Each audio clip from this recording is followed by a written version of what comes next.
السلام علیکم دوستو، اس ایپیسوڈ میں آپ کو ویلکم۔ جیسے کہ ہم نے پچھلی ایپیسوڈ میں آپ کو بتایا کچھ ڈائٹ کے بارے میں جو ڈائبٹیز کا سبب بن سکتی ہے، اسی سلسلے کو ہم آگے بڑھائیں گے اور اس میں مزید ہم آپ سے بات چیت کریں گے۔ تو بھائیو، سب سے مین چیز جو ہے جو ڈائٹ جو عموماً شوگر کا سبب بنتی ہے ڈائبٹیز کا، اس میں ایک چیز جو بہت امپورٹنٹ ہے وہ ہے کہ ہائی کیلورک ڈائٹ۔ ہائی کیلورک ڈائٹ جیسے کاربوہائیڈریٹس ہو گئے، کاربوہائیڈریٹس جیسے چاول ہو گئے، اور اس کے علاوہ آٹا ہو گیا، فلور جسے کہتے ہیں آپ، اس کے علاوہ پاستا ہو گیا۔ تو یہ چیزیں جو ہے نا، ان کے زیادہ مقدار میں استعمال ڈائبٹیز کا سبب بن سکتی ہیں۔ آپ نے دیکھا ہوگا کہ کچھ لوگ پیزا کے بڑے شوقین ہوتے ہیں، جس میں وہ جو ہے بریڈ جو ہوتی ہے وہ اس کا زیادہ استعمال، اور یہ سب چیزیں جو ہے نا، یہ ہائی کیلریز جو ہے نا، یہ آپ کے ڈائبٹیز کا سبب بن سکتی ہیں۔ دوسری چیز یہ ہے کہ آج کل یہاں پر بہت کامن جو ہم نے دیکھا ہے کہ عام لوگوں میں کہ کولڈ ڈرنکس، سافٹ ڈرنک جو ہوتی ہیں جیسے کوکو کولا، پیپسی وغیرہ، فینٹا، یہ ان سب کا بہت لوگ استعمال کرتے ہیں، اسپرائٹ، یہ ہر کھانے میں وہ استعمال کرتے ہیں۔ یہ ہائی کیلورک جو کولاس اور پیپسی وغیرہ ہوتی ہیں، اسپرائٹ وغیرہ، تو یہ آپ کی ڈائبٹیز کا بہت بڑا سبب بن سکتی ہیں۔ تیسری چیز جو ہے، یہ آج کل ہم نے دیکھا ہے کہ لوگ سویٹس کا بہت زیادہ استعمال کرتے ہیں، جیسے عام شادیوں وغیرہ میں مٹھائیوں کا استعمال، سویٹ ڈشز کافی لوگ زیادہ شوق سے کھاتے ہیں۔ تو اگر آپ یہ چیزیں ہائی کیلریز کی جو ہے، یا اگر آپ کھا رہے ہوں بہت زیادہ، تو اس میں پرابلم یہ ہوتی ہے کہ اتنا اگر ہم کنزیوم نہیں کر رہے جتنا ہم کیلریز انٹیک لے رہے ہیں، تو یہ آپ کے ڈائبٹیز کا بہت بڑا سبب ہے۔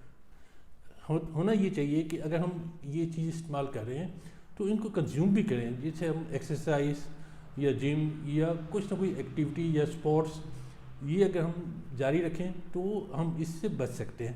لیکن اگر ہم یہ چیزیں نہیں کر رہے اور ہائی کیلریز ہم انٹیک لے رہے ہیں، تو یہ آپ کے ڈائبٹیز کا سبب بن سکتی ہیں۔ تو اس کے بارے میں آپ کو بہت محتاط ہونا پڑے گا تاکہ آپ فیوچر میں کبھی ڈائبیٹک نہ بنیں۔ اور اس کے علاوہ دوسری چیز جو ہم بہت کامنلی دیکھتے ہیں وہ ہے فیٹس۔ یہاں پر ہماری کمیونٹی میں فیٹس کا بہت زیادہ استعمال ہوتا ہے، جیسے چکنائی والی چیزیں جیسے کوکونٹ آئل، پام آئل، اور اس کے علاوہ ہم جو پراٹھے، دیسی گھی کے پراٹھے، آلو کے پراٹھے، مولی کے پراٹھے، اور اس کے علاوہ بہت فیٹی چیزیں کھاتے ہیں۔ تو یہ فیٹی چیزیں جو ہیں یہ بھی بہت بڑی امپورٹنٹ سبب ہے ڈائبٹیز کا۔ اگر آپ اتنا کنزیوم نہیں کر رہے فیٹس جتنا آپ انٹیک لے رہے ہیں، تو یہ ڈائبٹیز کا سبب بن سکتے ہیں۔ تو آپ نے ان سے بھی پرہیز کرنا بہت ضروری ہے۔ اچھا، اس کے علاوہ جو مین چیز آ جاتی ہے وہ لو پروٹین ڈائٹ۔ ہم نے دیکھا ہے کہ کچھ لوگ جو ہیں ان میں یہ ٹرینڈ ہوتا ہے، خاص طور پہ غریبوں میں، کہ وہ پروٹینز جیسے چکن ہو گیا، میٹ ہو گیا، اس کا بہت کم استعمال کرتے ہیں۔ تو یہ لو پروٹین ڈائٹ اور ہائی کاربوہائیڈریٹ ڈائٹ، یہ مل کر آپ کو بہت امپورٹنٹ سبب بن سکتی ہیں ڈائبٹیز کا۔ تیسری چیز یہ کہ بچپن میں اگر ہم لو پروٹین بچوں کو آپ دیں اور ان کو کاربوہائیڈریٹس زیادہ دیں، تو ایون چائلڈ ہوڈ میں بھی ڈائبٹیز کا سبب بن سکتی ہے۔ تو یہ کچھ ہم نے چیزیں ابھی جو آپ کو بتائی ہیں، یہ ہم مطلب ہے کہ یہ ہماری روزمرہ کی زندگی میں کھانے پینے کی چیزیں ہیں، تو ان میں ہمیں توازن رکھنا پڑے گا۔ توازن ایسے کہ اگر ہم ہائی کیلورک ڈائٹ لے رہے ہیں تو ہمیں ساتھ سپورٹس یا ایکسرسائز یا کچھ نہ کچھ ضرور رکھنا پڑے گا۔